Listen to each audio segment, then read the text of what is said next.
In 2007, director Paul Thomas Anderson and star Daniel Day-Lewis gave the world a gripping drama that spat in the face of all who dared to challenge it. In 2021, we returned to one of our favorite new distilleries for their signature rye. The film is There Will Be Blood. The whiskey is New Riff Bottled in Bond Rye. And we'll review them both.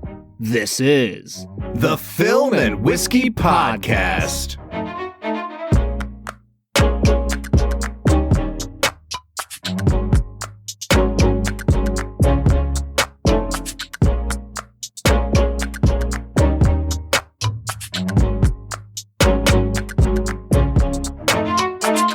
Welcome to the Film and Whiskey Podcast, where each week we review a classic movie and a glass of whiskey. I'm Bob Book. I'm Brad G. And this week we are looking at the 2007 Paul Thomas Anderson classic, There Will Be Blood. Brad, before we even get into talking about the movie, man, it is just so good to hear your voice. You know, for Film and Whiskey Nation, we tend to record our episodes a little bit in advance just so we can kind of build up a bank, and that way if we want to take a couple weeks off, we can take a couple weeks off. But life has just been throwing both of us some curveballs lately, and we're recording this a couple days before the episode comes out. I think it's right up against the deadline here. 4 days ahead, and yeah, I mean, we built up a bank, and then we used it. And then we just are barely getting these out, and it's great. Yeah, I mean, if you're an avid listener to the podcast, you know we had to actually do a programming change. We were supposed to do this episode last week and do Wall-E this week, but we already had Wall-E in the bank, and we just had to kind of use it. So we're going out of sequence here. Bob, are you insinuating that Wall-E is an easier film to watch than There Will Be Blood? It's a shorter film to watch, I can tell you that much. That is true. You know, about midway through watching this movie, Brad, you texted me and said that, as well as you could remember, that this was actually the first time you've ever seen a Daniel Day-Lewis movie. And you know what? I don't know if that was really the hot take that you thought it might be, or as shocking to me as it might be, because Daniel Day-Lewis has been in quite a few movies, but he's certainly not as, prolific of an actor as some of the other major stars in Hollywood. He seems to really, really pick and choose, which movies and which roles he wants to do. So I wasn't totally surprised that this was your first one. Yeah, I mean, he's obviously very famous for Last of the Mohicans, Gangs in New York. I did not know that he was in this movie. I hadn't heard of this movie before I saw it on our list. So for me, I came in and I was like, oh, Daniel Day-Lewis. And I was like, yeah, he's that method actor guy that's really famous. And then I thought about it and I was like, I've never seen a Daniel Day-Lewis movie. And I went through his catalog to make sure. And sure enough, I had never seen him in a film before. Brad, that kind of excites me. Although I will say that I am actually pretty surprised you'd never heard of this film, just because, again, it's our first Daniel Day-Lewis movie on the podcast. It's our first Paul Thomas Anderson movie on the podcast. But Paul Thomas Anderson has really built a reputation for himself as being kind of this generation's Kubrick. He is one of those filmmakers that the critics just absolutely fawn over. And his movies seem to be almost critic-proof at this point. He puts out a movie and people just defend it to the death. And he seems to be, anointed as the filmmaker of our generation. And this is kind of widely regarded as his best movie. I've seen people make the argument that this is the best movie of the 21st century.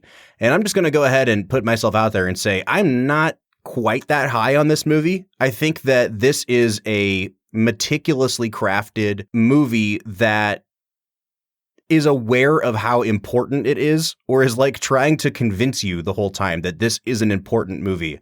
I don't know if everything in the movie totally works, but I respect this movie and I respect how ambitious it is. And it just gets me excited to kind of pick your brain about, your first Daniel Day-Lewis and your first Paul Thomas Anderson movie. Yeah, Bob, I was going to say, I have never once heard of Paul Thomas Anderson, so I don't know what that says about me. This is really I'm looking interesting. Through his movie list, and there's Punch Drunk Love, There Will Be Blood. What else here? So you've never heard of Boogie Nights? Boogie Nights? Wow. I feel like I've heard the name, but I would have guessed that was Travolta in the 70s, not not 1997. Man, interesting. Even now, Brad, in season 4 of this podcast, it still surprises me sometimes which things you're like really aware of that I wasn't expecting, and then which things you've never heard of that I just took for granted that you would have heard of. Yeah, I have no idea who Paul Thomas Anderson is. Also, first time we've ever had a 3-name actor and director on a movie. Yeah, I thought of that as go. I was announcing it. Just to increase the syllable count, Yeah, the syllables were getting out of control. All right, Brad, as we get into talking about this movie, why don't you just kind of hit me with your initial impressions? So you went into this movie, I imagine, completely cold, not even knowing Daniel Day-Lewis was in this movie, which again is one of those things that surprises me because I feel like if any movie has come to really define Daniel Day-Lewis's career, it's this one. So coming out of this movie with absolutely nothing going in, what were you left with? Man, nothing? I mean, that's what the movie wants to leave you with, right? Just a sense of nothingness deep within your soul. I think that the thing that stood out to me most was the soundtrack on this film was one of the most God-blessed, beautiful things I've ever heard in my life. Yeah, it's truly haunting music, too. Truly haunting. And I don't know, man, I guess when you watch enough Westerns, you get the High Noon, you get the Sergio Leone, the Whistle. You get all the slow-paced Westerns, right? And so for this movie, when the soundtrack it's just so vastly different than anything I've ever heard for a Western before. That really stuck out to me a lot. The cinematography for this movie might be the best cinematography we've ever seen on this podcast. The scene when H.W., Daniel Day-Lewis's son, gets blown back and he's deafened. When Daniel Day-Lewis gets up there, gets his son down, and then that one camera shot that captures the oil rig, the derrick, blowing up, spewing oil everywhere. But it also has Daniel Day-Lewis running, clutching his son to his chest in the foreground the entire time. Yeah. That might be one of the best shot movie scenes I've ever seen in my life. Yeah. Yeah. Yeah, there's so much in this movie to love, and there's so much in this movie to admire. And then I feel like there's also so many things that it's an incredibly challenging movie. And I know that it was designed to be a movie that challenges you, a movie that you don't necessarily agree with, a movie that gets under your skin. And I have always wrestled with this movie because of that. So, Brad, before we get too far down the rabbit hole here, I do want to kind of stop here and move into Brad Explains. Now, one thing that really excites me about our conversation today is I think that, I could be having this conversation today with somebody who, has studied cinema even more extensively than me. And you could talk about this movie at a very high, stuffy, pretentious level. And if you guys out there really want to talk about the historical context of the movie or how this movie was influenced by that or what it influenced in the context of cinema, we're always happy to have those conversations, especially over on our Discord channel. But what we're going to talk about today is kind of the nuts and bolts of this movie. It's Brad's first time seeing this movie. Obviously, he's never seen a Paul Thomas Anderson movie, so we're not going to be comparing it to any earlier PTA movies or later PTA movies. We're not going to be comparing the Daniel Day-Lewis performance to any other performance. We're just taking this kind of at face value, talking about initial impressions and wrestling with what this movie gave Brad on his first time watching it. So, Brad, with all that said, the ground rules for Brad Explains are that you are going to break down the plot of this movie for our listeners in 60 seconds or less. Something tells me that you're going to be able to do it pretty easily. Do you think you can? Well, Bob, you see, I'm just a family oil man. I care about the community that we live in here, this film and whiskey community. It's very important to me that you understand that this is the story of a family that cares about businesses, and we buy up oil fields, and we share the profits with the people of the land. And when that fails, we go on to a new place and buy new places, and there's weird religious stuff going on in this movie, and cults are happening, And I just think that if my son H.W. hadn't been blown up and his ears hadn't been deafened, well, he would have had a good life in front of him. And I hate everyone around me, Bob. I hate them all, and I'm going to drive them away till at the end of this life that I live, I'll be killing someone in a bowling alley by myself. I believe that's how I'll end things. I really respect the commitment to the bit there, Brad. I thought that after the first 10 seconds or so, you'd drop the accent, you would drop the impression, but no, you carried it all the way through, man. That's it, dude. Yeah, I mean, to just succinctly put up the movie, the main character of the movie is Daniel Plainview. He is driven to succeed no matter the cost, and he hates any form of weakness, and therefore he drives out anyone that he perceives any form of weakness in. By the end of the film, he's killed people, he has driven his son and his wife away from him. I mean, it's a brutal film. There was blood. There certainly was, man, and we're going to get into talking about the ending of this movie because it really does come out of nowhere, it seems like. But, when you break it down, it doesn't come out of nowhere. I think it seems inevitable.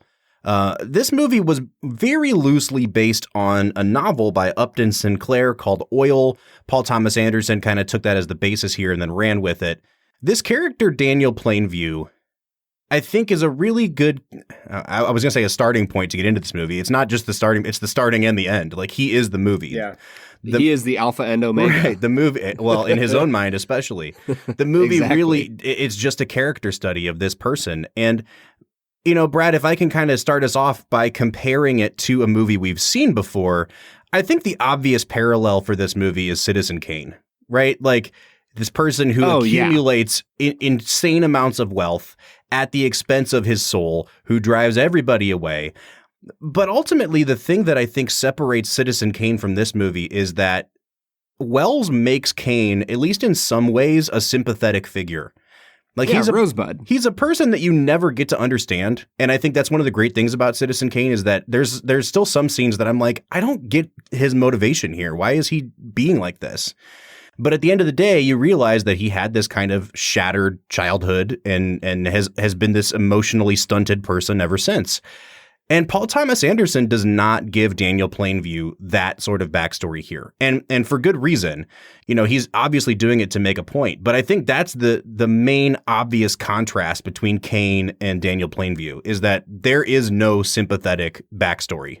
Yeah, and the interesting thing is, I think the other point of difference that is important is that Kane's public persona is, I'm Charles Foster Kane!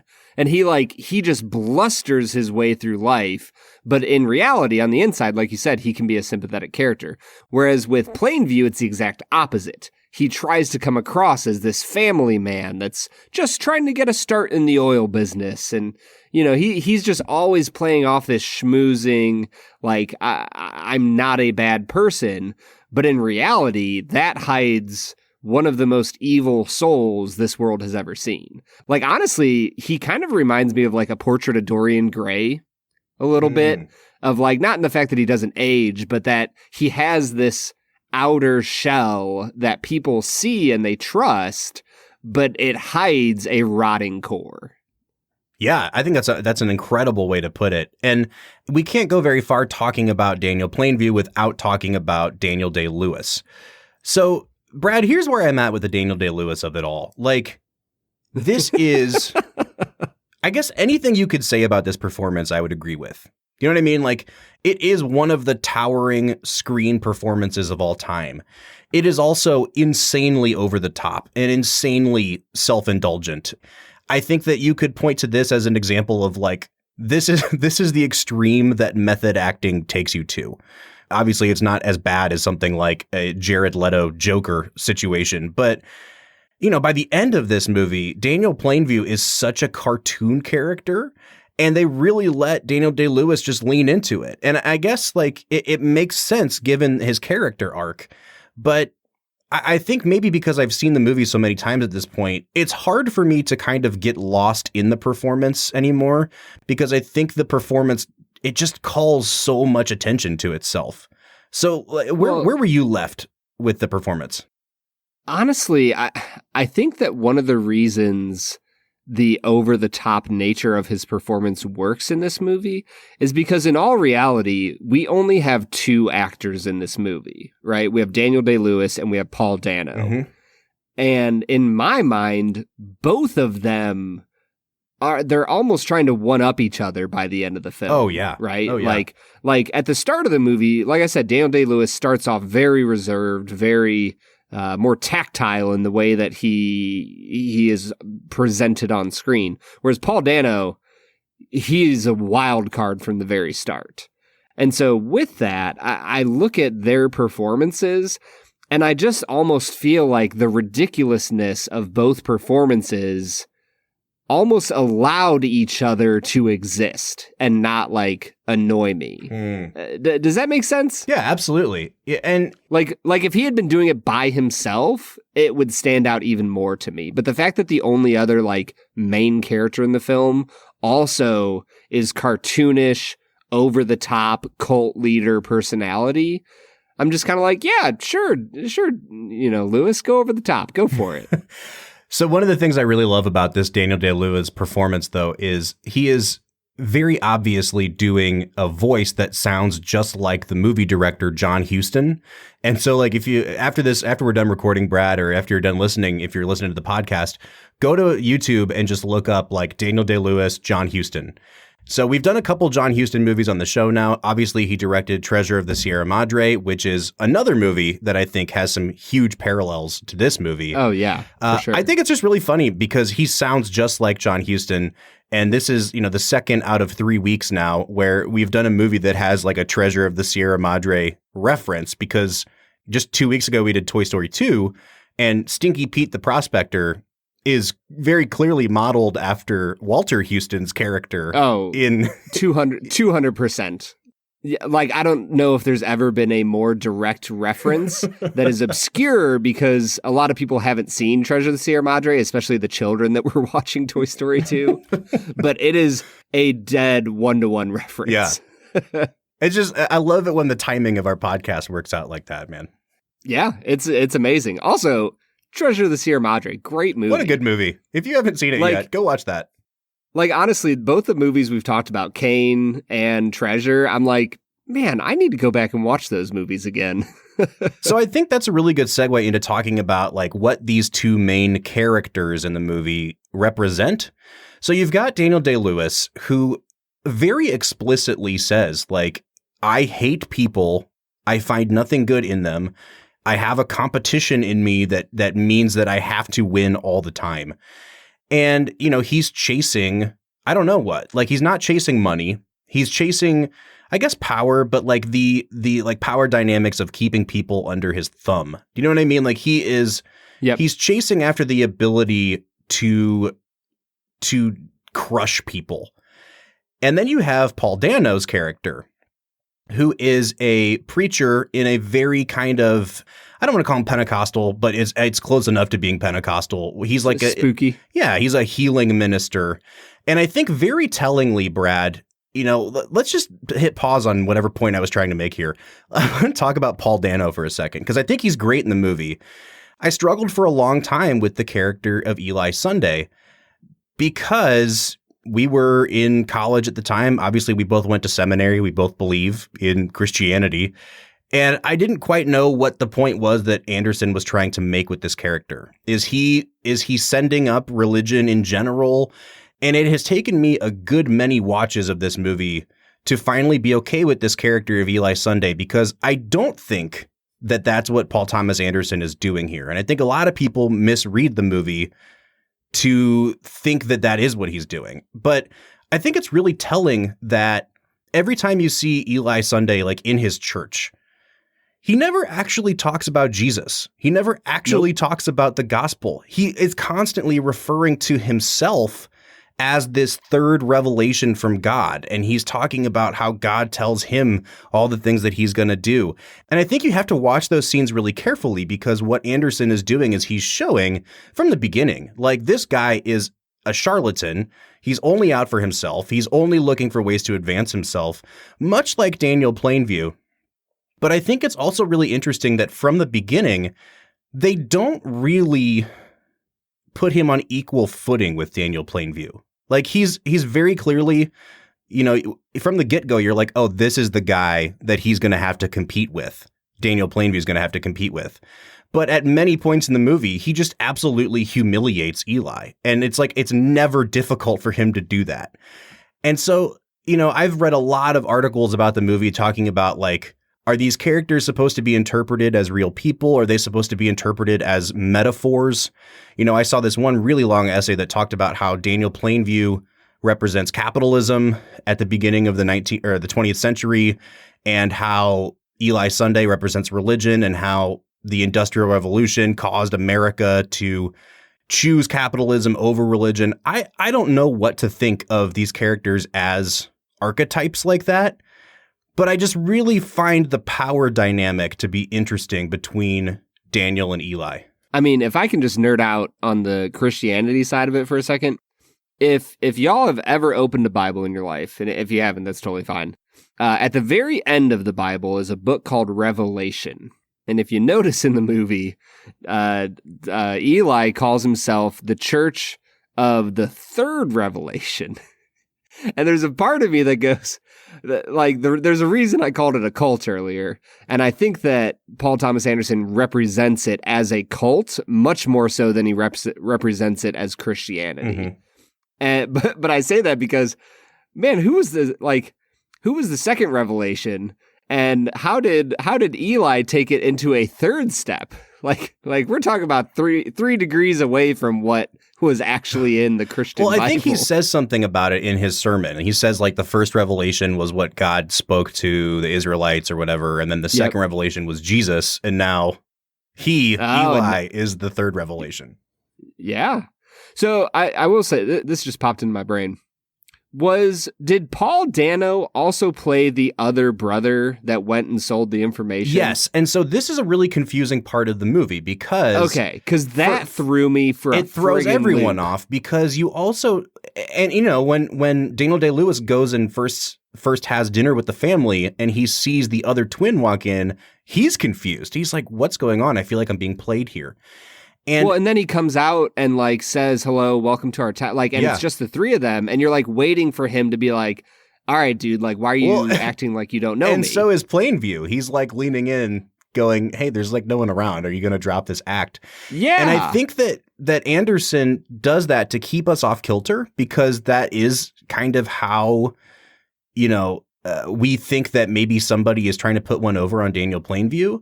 But by the end of the movie, I mean, I think it's pretty obvious that, no, it really was just a twin.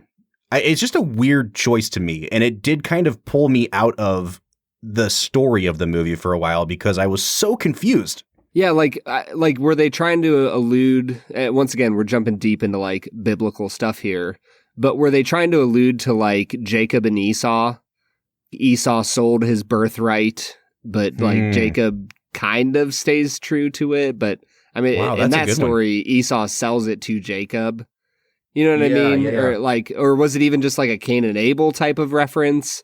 Cain going off and forsaking, what had been given to him. Like I couldn't figure out exactly what he was going for, but for sure it kept me off kilter.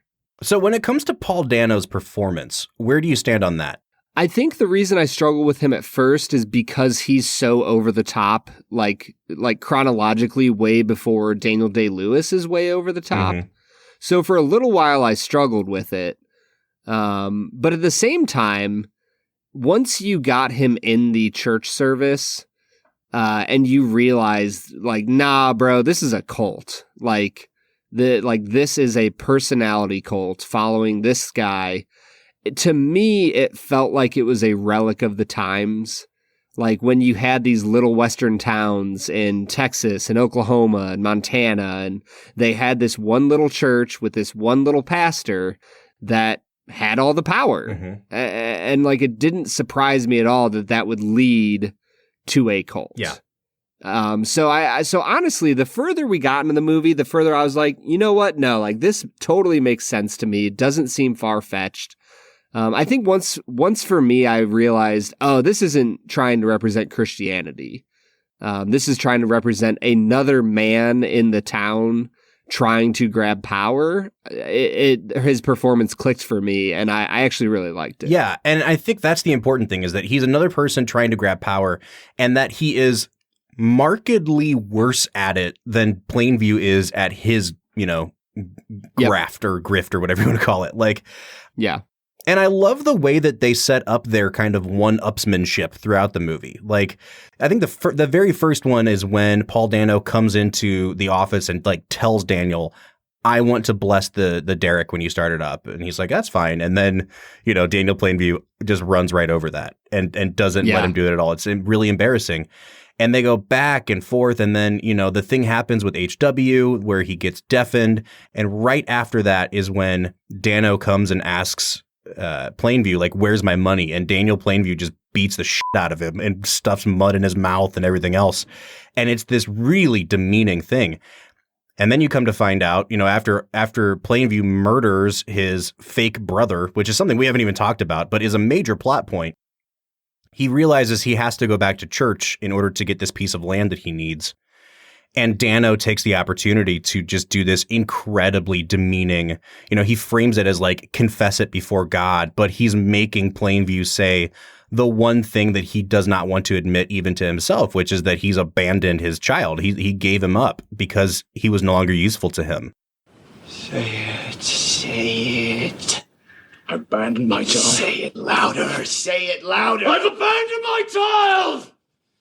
I've abandoned my child! I've abandoned my boy! Beg for the blood! Give me the blood, Eli. Let me get out of here. Give me the blood, Lord! And let me get away! Do you accept Jesus Christ as your Lord and Savior? Yes, I do. Get out of here, devil! Out, devil! Out, sin! Do you accept the church? And he's slapping him in the face, saying that he's getting a demon out. And I love that, like, for me, that's kind of the point in the movie where it tips into, I wouldn't call it comedy. You know what I mean? It's not supposed to be laugh out loud funny, but it turns into farce for a while. And I think, like, in the scene, Daniel Day-Lewis does this incredible thing where you can see that it clicks for Daniel too. Like, oh, this is all performative and he's beating me up in front of his congregation. And I'm just going to lean into it to get what I want. And he keeps saying stuff like, come on, give me more. Like when he's getting slapped in the face. And it really does kind of set you up for this weird out of left field ending. But that scene, I think, is really the pivot point of the movie where it's like, all right, now it's like locked into Daniel's mind. I'm going to get back at this guy if it's the last thing I do. And, it is. It's the last thing he does. Yeah. Well, and I think that it also clicks something in his brain of like, before that moment, Daniel would do almost anything to gain power, but he would not demean himself. Like, that is very clear throughout the entire thing. Like, with his son becoming deaf, with all sorts of other things, it's never a failure. It's always just an opportunity for advancement to moving forward. So, like, he would never demean himself. And I feel like that moment where he leans into, Paul Dano, Eli Sunday beating this demon out of him. As soon as he leans into that, I think that's the moment where he sold his soul.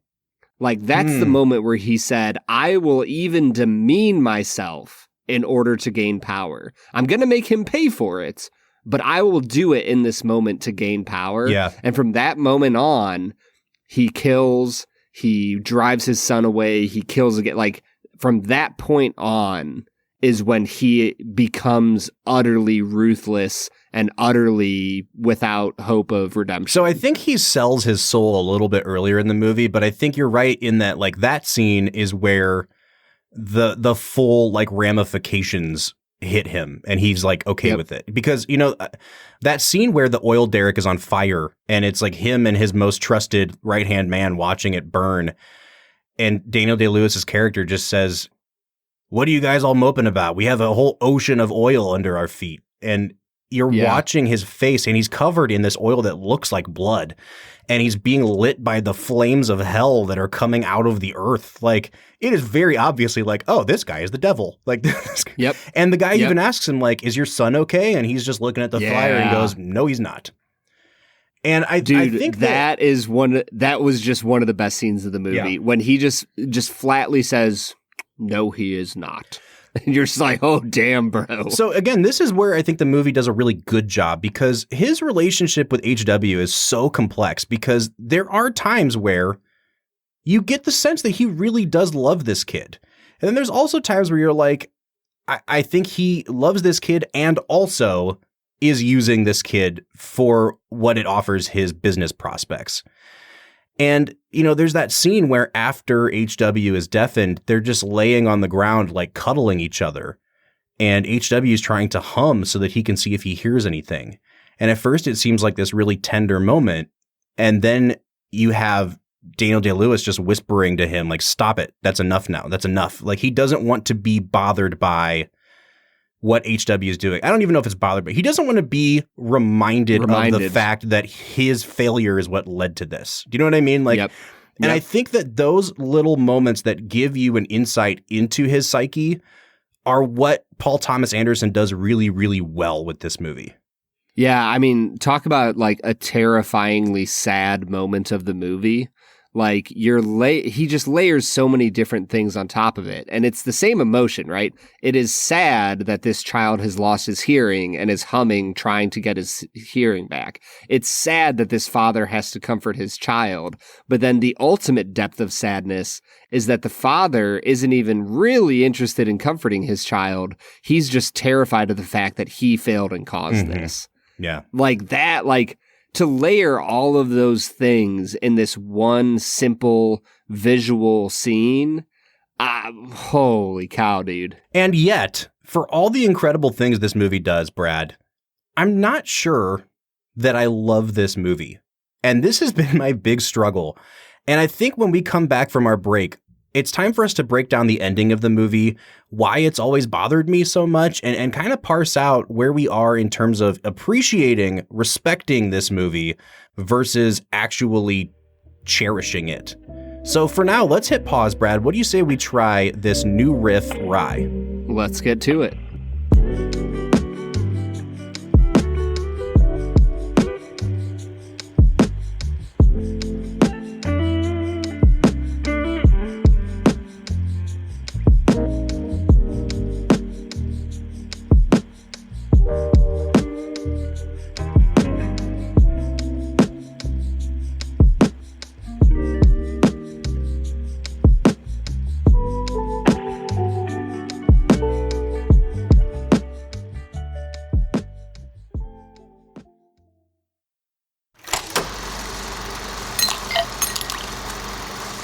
All right, today we are checking out New Riff Bottled in Bond Rye. Now, if you recall, we did the bourbon, I think, probably 5 or 6 weeks ago now, Brad. We're jumping in with the rye today. If you've listened to our podcast before, you know we love New Riff. We've visited, we've interviewed their co-founder, Jay Arisman. Same deal as the bourbon. This is bottled in bond, so it's aged for at least 4 years. Stored in a bonded warehouse, the product of 1 season of distilling. The mash bill on this rye is 95% rye, 5% malted rye. So it's all rye, but 5% of it is malted. Brad, I don't want to talk too much about the details here because I'm so excited to get into this. We loved the bourbon, and New Riff actually, I remember them telling us, especially in their early years, they championed the rye even more than the bourbon. So the bottle that we have here was distilled in 2015, bottled in 2019. Brad, you're a rye person, so I think you're probably as excited as I am here. Yeah, if I had the money, A, and if B, I didn't already have so much stinking whiskey in my house, I would always have 2 bottles of New Riff on my shelf. I would always have their bourbon, and I would always have their rye. Yep. And that's all. That's Forrest Gump. That's all I got to say about that. All right, so let's just dive right in, man. I'm actually drinking this live. Spoiler alert, a lot of times we drink in advance to prepare for the episode, and we have our notes in front of us, but we did not have time for that tonight, so I'm drinking this live. I am really digging this nose, man, but while I kind of take some notes, Brad, what did you pick up on the nose? Man, for me, you get a lot of that heavy rye spice, but it doesn't come across as like young rye. Like we've done enough rye on this podcast that you can tell when it's a young rye. So this one, it's nice and spicy, but for me, there's almost like a salted caramel to it that gives it this nice little like spicy and sweet kind of nose. I really like it a lot. I'm going to give it an 8 out of 10. Yeah, I like this a lot too, but I'm having really, really different nosing notes here. For me, this is much more mild and delicate than I thought it would be. I don't get a ton of rye or like rye bread on the nose here. I get a lot of floral. This is really, really nice and floral. Lots of really soft, gentle flowers going on here. A little bit of honey, and then I get like just the faintest little, I don't know, wisp, I guess you could call it, of like a cream soda. Really, really nice on the nose, but much lighter, much sweeter than I was expecting it to smell like. I'm also going to give it an 8 on the nose. Yeah, and when we get into the taste, I feel like I get a lot of nice soft vanilla notes up front. There's a really nice balance of spice and flavor. It kind of lacks a little bit of punch I was hoping for with like a bottled in bond 100 proof product. I think it's a phenomenal flavor. It's just not quite where the nose was. I'm gonna give it a 7.5 out of 10. Yeah, I think I'm right there with you, man. I think that this is a very inoffensive rye whiskey. Like, yeah. And for me, I don't know if it's vanilla as much as, once again, I think it's like a honey sweet for me. And there is quite a bit of like prickliness on my tongue from the alcohol at 100 proof. But I think the word that I would use for the taste across the board here is just kind of flat. Like it's just a very inoffensive, flat palate. And it's honey sweet, and there's rye spice, and there's alcohol, and there's no complexity beyond that. So like it has all the flavor that you would expect in like an 80 proof rye, but just at 100 proof. And so I don't know that it's necessarily a bad thing, but it just seems to be lacking some depth and some complexity that I was expecting here. I'm going to give this a 7 out of 10 on the taste. Yeah, and when I get to the finish, it's got like this really nice little spicy punch of rye at the end that kind of reminds you that it's a rye, but it's not quite on the level that other ryes I've had give you. But it's still, I think the finish is probably the nicer part of the tasting part. Nicer part of the tasting part. It's a nicer little balance to what we got on the palate. So I'll give it an 8 out of 10 on the finish. I actually like the rye that's going on here. Yeah, I think that where this does kind of develop some brown sugar notes for me is on the finish, like right after you swallow. What's left on your tongue is this really beautiful brown sugary sweetness. I think that you're right. There is a little bit of rye spice that stays behind, just a tad bit of oak. The finish for me is better than the palate is, and kind of like significantly so. I'm going to give the finish an 8.5. Yeah, and then when we talk about balance, we are looking at, what did the nose tell us? Did that hold true on the taste and on the finish? And for me, this is like, it's a really solid rye that kind of hits a lot of the right notes, but it doesn't knock any of them out of the park. So for me, it's decently balanced. I'll give it a 7 out of 10. Yeah, I'm going to give it a 7.5 out of 10. The palate was kind of a big dip down for me, but even at its lowest point, which I think was the palate, it was still a really pleasant drinking experience. But I just wish it was a little more complex to go with that nose and finish. Still above average. I'm going to give it a 7.5 on the balance. And that takes us to overall value.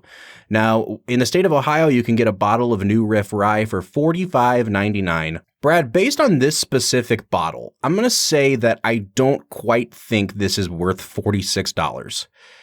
At the same time, though, like there are not a lot of ryes on the market markedly cheaper than this that I would recommend above this. You know what I mean? Like, I've heard that Rare Breed Rye is really, really good. I've never actually gotten a chance to try it before. I really do like that old Overholt 114, but you can't get that nationwide. So there's not a lot to compare it to unless you start getting into something like a Templeton Rye or a Rittenhouse Rye. And I think this is better than both of those. So I don't know, man. Where are you coming out on this at $46? Honestly, like the note that I took was $10 cheaper, and it would be a really, really great value. if this was like a $34 to $37 whiskey, I think it'd be a solid like 8 out of 10, 8.5 out of 10 value. As it is, $46 is a little bit too expensive. I'm going to give it a 5 out of 10 on value. Yeah, I'm going to give it a 6.5 on value. Like still, I think it's still worth the money if you're not looking for a rye that is super complex or one that is going to be like, wow, that's a lot of spice. Again, it's 100 proof, so you get the alcohol punch. But flavor-wise, it's just kind of a flatter experience for me. And that's bringing me out, Brad, to a 37.5 out of 50. What are you coming out to? 35.5. All right, so that's bringing us to an average of a 36.5 out of 50 or a 73 out of 100. I think that's a pretty good place for this. This is well above average. I would absolutely recommend trying. And like with some reservation, I would also recommend buying. I think I would recommend buying and trying. Yeah. I think it's a bottle worth having. Honestly, and this kind of goes into it, I think a factor that would help me buy this bottle is the fact that the packaging is really freaking beautiful. It's a really cool bottle. Like it's a really cool bottle. The coloring on it is just really, really gorgeous. So like when it comes to a whiskey that is high quality, good, solid product, but maybe not quite worth the money that they're charging, in those cases, really beautiful packaging kind of sways me. I'm not going to lie. If it came down to this or the bourbon, I don't think I'd have any hesitation in saying I think the bourbon's better for the price. Yes. But yeah, this is still a worthwhile bottle, and we just love ourselves some new Riff. So yeah, if you haven't tried, get a pour of it or go to the liquor store, try a bottle of it. I think it's well worth trying. Yeah, friend of show Jay Arisman is just doing incredible work down at New Riff. So yeah, always give it a try if you see it. All right, Brad, let's get back into talking about There Will Be Blood. Let's get to it.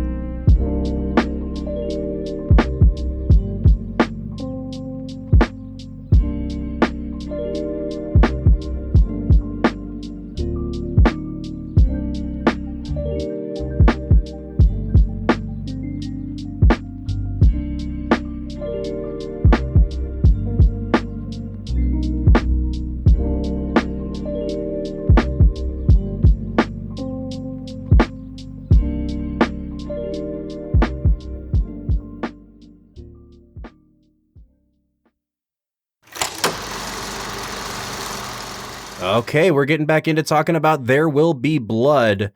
Brad, I think it's time we talk about the ending to this movie. So, kind of out of nowhere, this movie jumps forward in time, I think like another 15 years or something. And yeah, HW is grown up and he is marrying Mary Sunday, the sister of Eli Sunday. And, you know, he goes in to talk to Daniel Plainview about it and says that he's moving to Mexico with his bride. He wants to start his own company. He doesn't want it to be competitive, but of course, Daniel Plainview, that doesn't compete with him. And so in his kind of old age rage, he throws his son out, telling him that like he never loved him and he only used him because he was a cute face to sell oil and he's a bastard from a basket. And you watch as he really just severs the last human connection he had. Bro, also just let's not move past that line for a second. The way he delivers, "You're just a bastard in a basket." Yeah. Like, was just terrifying. Cold-blooded. Oh, man. So, and then after that, you think the movie's over. And then after that, Eli Sunday comes crawling back out of the gutter. And, you know, he is just the charlatan of all charlatans. And now he's drinking alcohol and he's making drinks and he's trying to schmooze Daniel. And then he really gets around to the point, which is there's this last little piece of land back where we were all from that you never were able to acquire. And now I have it. Would you like to buy it from me? Because he needs the money. And Daniel finally sees the opportunity he's been looking for to finally crush him once and for all. And I mean, he snaps and then he murders Eli. And sitting in a pool of Eli's blood, he hollers to his butler, "I'm finished." And then the movie ends with this very weirdly triumphant music. And I have really always struggled with this ending because when I read reviews of the movie or analyses of the movie and they talk about the ending and they say like, you know, Daniel saying "I'm finished" is him acknowledging that like his life as he knows it is over because he's just committed murder. I don't think that's true. I think he's really proud of himself. I think he finally did what he set out to do. And like, Bob, that's the dumbest dumb take I've ever heard. Yeah, man. Like, but so here's my struggle, Brad. Paul Thomas Anderson chooses to end the movie with that scene. Do you know what I mean? Like, if he really wanted to, I think the conventional Hollywood ending would be like, okay, let's swap the scenes with HW and Eli. He murders Eli. He gets arrested. He's in prison. And Daniel, and HW comes to visit Daniel in prison. And in his own triumphant way, HW has that same scene with Daniel, but finally like walks out on his dad, leaving him shouting and this kind of crumpled mess behind him. And so you see that like someone finally stood up to Daniel Plainview, would not succumb to his, berating, and HW emerges like the hero of the movie. But he doesn't do that. He puts those scenes in a different order. And so you see, like, you think you're going to leave on this note of HW, like, walking out on Daniel and somebody finally getting the better of him. And then, nope, Daniel finally comes back and gets the better of Eli again. And in a weird way, I don't know how else to say this, Brad. Like, I kind of feel like the ending of this movie is like a big joke. Do you know what I mean? Like, it seems like Anderson is having a lot of fun with the end of this movie, but almost in a way that's like an FU to the audience. I don't know. Like, I don't know if I'm making sense. Like, it seems like he's having so much fun and he puts this big triumphant music at the end. Like he's taking the side of Daniel Plainview, like Daniel finally wins. Hooray. And it just seems like, wow, I spent 2.5 hours watching this for that to be the ending of the movie. And I can never shake this idea that like behind the scenes, Paul Thomas Anderson is just laughing his ass off at the audience because we were dumb enough to go along on this ride. I don't know if that makes sense to you, but there's part of me that's always fighting this urge when I watch the movie to not give into this idea that like, I think Paul Thomas Anderson hates me. Like, I think he hates his audience and he likes playing this kind of practical joke on them. Yeah, I mean, I honestly just don't totally know what to do with the ending of this movie. Yeah. Right? Because there's part of you that wants to see justice happen, right? I think that's a common human urge that when we see someone wrong someone else, like we want to see them get their comeuppance, right? Mm-hmm. And so weirdly, this movie kind of gives you that because we all know that Paul Dano is a charlatan. He's a cult leader.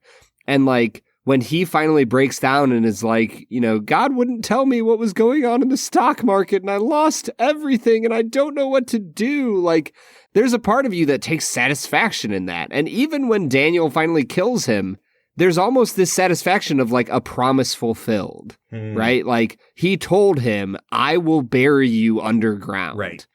And like you would assume that in this mansion, I don't remember if he made it clear or not, but it feels like this bowling alley is underground. Yeah. Right.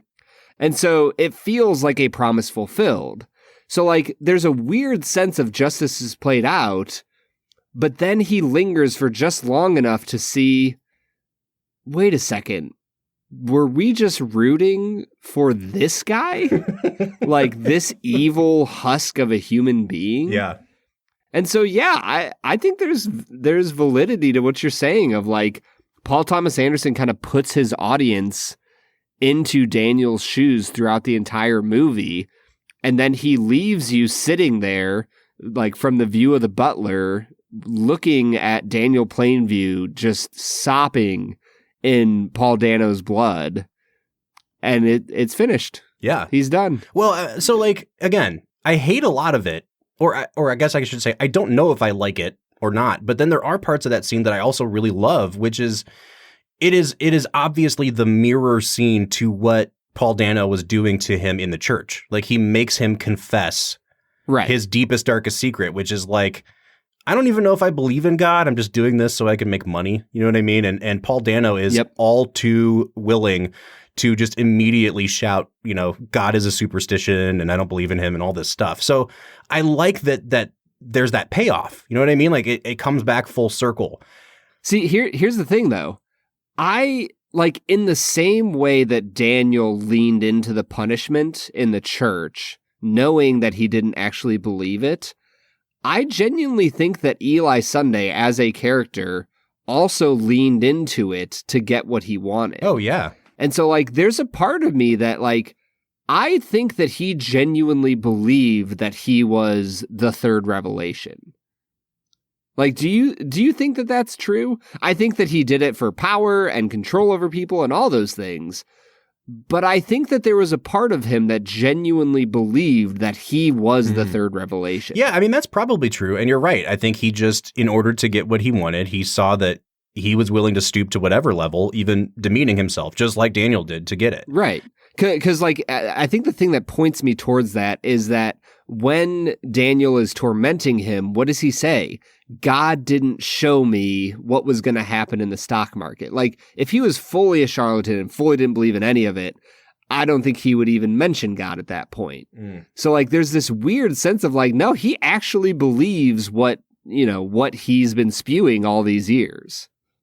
Well, and I think that kind of gets us back to this idea of the characters themselves as metaphors for, like, capitalism and religion or whatever. And the fact that America in a lot of ways has kind of thrown religion under the bus in favor of, like, unfettered capitalism. And, I don't know if I completely subscribe to that theory, Brad, or, I don't know if I can get down with it all the way, but I think it does kind of help explain the ending a little bit, even to what you were saying of, all right, we got to see Paul Dano get his comeuppance, but then immediately as an audience member, you're like, oh, but what are we left with? What cost here? Yeah. So I think there's something there. I don't know. What's your thought on it? I don't know, man. I mean, I was texting a buddy about this, and he said that this is like the most perfectly horrifying metaphor for America in American film history. And, like, I agree. Like, this is a haunting film. I don't know. I think that in a certain sense, that is a very dark take. I don't know if this is like a super strong political statement. It might be. But I feel like it's, like, in vogue to really hate on America right now. Like, whether it's our past, whether it's our present, like, it's just like everybody seems to be down with, like, hating on America and what it stands for in a way that was not true 30, 40, 50 years ago, even 20 years ago, like with 9/11 coming up and stuff like that. I just feel like it's a lot more cool than it used to be, to put it simply. Like, am I crazy in that take? No, I don't think so. And I think that's where I struggle, like, again, applying it to this movie, because I think there's one camp of people that are like, no, it's a character study. It's just about two characters and their, collision course that they're on. And then there's a camp of people that are like, no, it's completely a metaphor or an allegory. And I think it's a little bit of both, but it's not fully either. And I think that's why there are parts of this movie that I still struggle with, because as ambitious, as big, as important as it seems, there's also elements of it that just don't kind of cohere. I don't know, man. This ending has gotten under my skin, and I've been grappling with it for like almost 15 years now, Brad. So I'm glad to bring you into this wrestling with me. Yeah, well, dive into that more for me. Like, what about the movie didn't feel cohesive to you? Like, was it the story? Was it like, was there a cinematography shift in the movie that like felt jarring? Was the dialogue bad in certain parts of the movie for you? Like what was it that really kind of gets under your skin about this movie other than just the ending? So I think the ending is a big part of it, but it's because the first, 2/3 of this movie feel like they are being written on a canvas that is like as big as the sky. Do you know what I mean? Like, everything about this movie is like, this is the great American epic, and you are watching it right now. And I think some, like, in good and bad ways, because I think there's also times in this movie where it just feels like Paul Thomas Anderson is like shaking you and saying like, isn't my movie important? Do you know what I mean? Go ahead. One example of that for me would be the fact that nobody has a line of dialogue for 10 minutes, 12 minutes? Which is, it's incredible filmmaking, but you're right. It calls so much attention to itself. But it calls attention to itself, yeah. Sorry, keep going. No, but so anyway, and it feels like these two characters, they do feel larger than life, and they feel like archetypes, and you're like, wow, I am going to watch a showdown for the ages. And then all of a sudden, there's this huge tonal shift in the movie, like 20 minutes before the ending. It's right before they cut to that jump in time. And I think it's when Daniel Day-Lewis is in that church and he leans into that kind of performative element with Paul Dano. And then that whole like kind of sarcastic, farcey tone carries into the end of the movie. And it's like you're watching this really dramatic scene play out, but it's happening in such a cartoonish, over the top way, with Paul Dano screaming like a child and Daniel Day-Lewis coming after him, like impersonating the boogeyman. And it's like, what the hell? Like, this is the most over the top acting I've ever seen in a movie. And it's such a jarring shift. Go ahead. I'm sorry. At this point, I think it's just amazing that you've like tiptoed around the milkshake scene without mentioning it.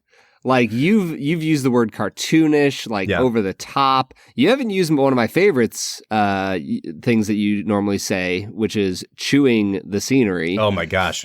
He was drinking the scenery. The scenery was a milkshake. And he was drinking it. Listen, but I'm just amazed that you haven't used the word milkshake yet. I know that I drink your milkshake is the famous line here, but I think even more than that, my favorite line is when he's just talking to him about the concept of drainage, and then Paul Dano starts saying something else, and then he just interrupts him with drainage, Eli, you boy. Like it is so over enunciated. That land has been had. Nothing you can do about it. It's gone. It's had. If you would just take this lease, Daniel. Drainage! Drainage, Eli, you boy. Drain dry. I'm so sorry. It's my favorite thing. One day, out of context, I'm just going to interrupt a point you're making on this show with drainage. And I just want you to know it's coming, you know? Yeah, dude. You need to do that to your children. Like when I'm trying to take them out of the bath and they're like, no, I want to stay in the bath. And I open the drain. Drainage. I drink your bathwater? Ew, gross. Question mark? Okay, so Brad, we've grappled with the ending here. I want to introduce one more thing for us to struggle with before we close out our episode here. I think that I've seen a pattern with this movie and movies like it, which is that every bro I know, like every Chad, loves There Will Be Blood. Bob, I feel like you just used the words bro and Chad in a pejorative sense. No why do I have that feeling? Judgment on the Chads, but they're Chads. Okay, gotcha. Cool. But this seems like a movie that is just very bro-y, and I don't know why, because there's not a lot in the movie. Let's clarify. Do you mean bro-y in its tone, or it has become beloved by bros? That's what I mean. I think this is a movie that, much like Fight Club, like it has been embraced by a type of guy, like the college dorm room poster crowd, in a way that doesn't make sense to me. And we talked about this with the Fight Club episode, which, we basically said the subject matter of this movie does not actually lend itself to like being appreciated by meathead bros. And in a lot of ways, it seems like they're missing the point of the movie by like embracing it so much. And I think that also kind of gives me pause in terms of appreciating this movie, because it gets back around to my argument about Fight Club, and it gets around to my argument about a lot of filmmakers like this. I think filmmakers like Paul Thomas Anderson, like David Fincher, and then going all the way back to Kubrick with 2001, they get to a point where they are so beloved as auteurs that no one ever considers the possibility that like they didn't do a good job sometimes.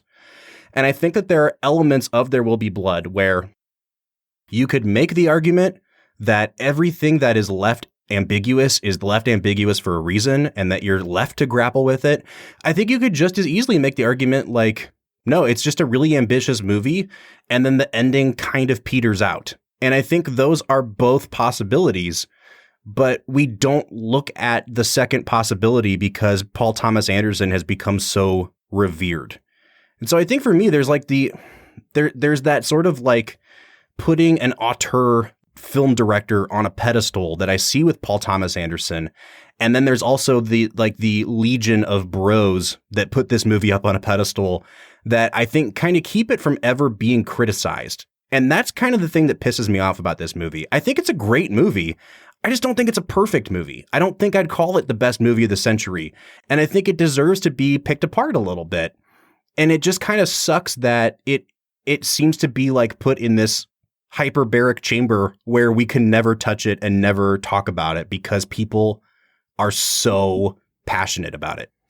Yeah, I mean, even as you were talking about the ending, I think what I realized is that the first 2/3 of this movie have so much tension in them, and you can feel it in Daniel Day-Lewis's performance. Like, he is as tight as a tripwire, like ready to explode at any moment.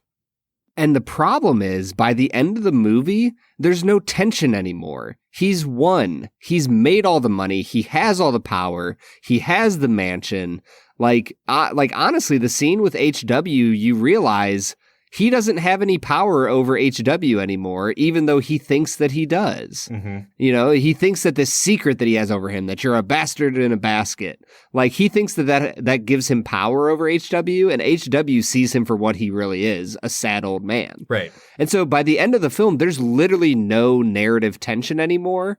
And it's interesting to me that is at the point where Daniel Day-Lewis and Paul Dano both just go off the rails, over the top, chewing the scenery, you know, use whatever words you want to describe it. They just go ballistic. Right. And I think that they do that because there's no tension in the movie anymore and they have to keep attention somehow. Yeah. And I mean, again, I know that is intentional from Paul Thomas Anderson. Like, he knows there's no narrative tension, but the point he's trying to make is that even when Plainview seems to have won, he will only actually have won in his own mind when he has everybody under his thumb. And so he has to have that last scene where he finally gets what he wants. I just think that it's also possible that something can be completely intended and we as the audience can completely understand why the filmmaker put it in there, and also just say, I don't know if it works 100%.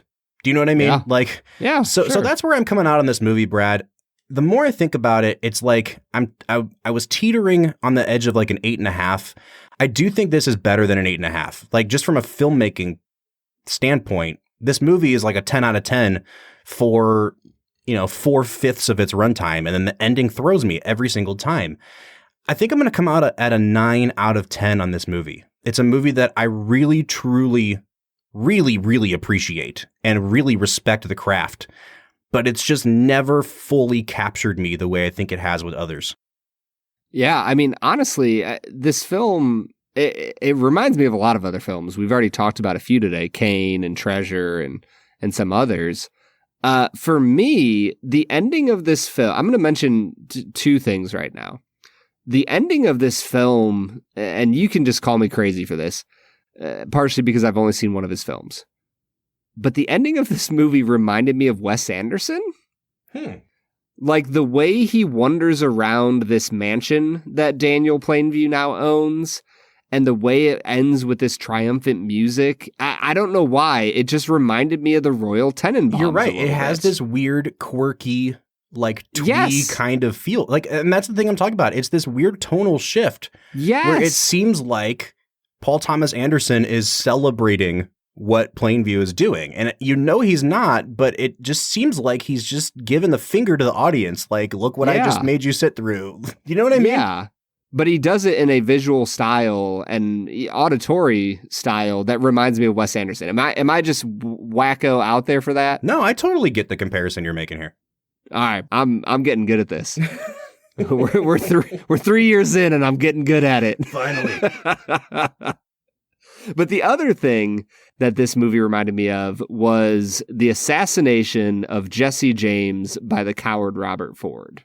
All right, before you make your comparison, let me just say, also a movie from 2007, which is becoming, again, one of like our most visited years, because this is, I think, at least our fourth movie. Like, I know one of the Harry Potters was 2007, and then we did No Country, we did Assassination, we did this movie. I'm sure there's another one somewhere that I'm forgetting, but like, once again, just talk about those three adult movies. They're all about existential dread, and they're all really long, and they're all kind of westerns. Yeah, but not traditional westerns. Mm-hmm. Yeah, bro, it's a wild thing. I think that for me, the comparison to the assassination of Jesse James by the coward Robert Ford is that this is a grand, just massive, sweeping masterpiece of a film. I think the big difference for me, though, is that this film stayed really closely connected to one character. And like the tension throughout the movie, through the use of cinematography, through the use of the soundtrack, like through all of these different things, kept me engaged in what was happening. And I was at the edge of my seat almost this entire film. Mm-hmm. Whereas the assassination of Jesse James by the coward Robert Ford was just boring. It was so slow. It took forever to get anywhere in that film. It was painful. Like, I literally just remember being angry with you for making me watch that movie. And so I think that these movies they're very similar, but I think that Paul Thomas Anderson just knocked it out of the park in every way, in a way that Andrew Dominik just couldn't pull off with the assassination of Jesse James by the coward Robert Ford. So for me, I'm coming to a place where, Bob, this movie is like a 10.5 out of 10 when it comes to the crafting of this film. Mm-hmm. But honestly, I'm right there with you, dude. 9 out of 10.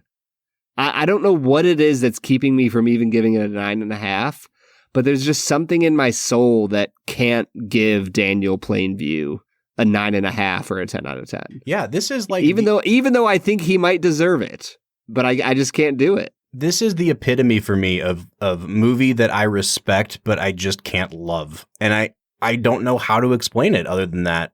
I appreciate it. I see what's on screen. But it's just, like I said, it's never captured me that way. Now, Bob, how many people, just guesstimate, in the Film and Whiskey audience, how many people do you think have seen this movie? People who listen to us regularly, I'm going to say at least 75%.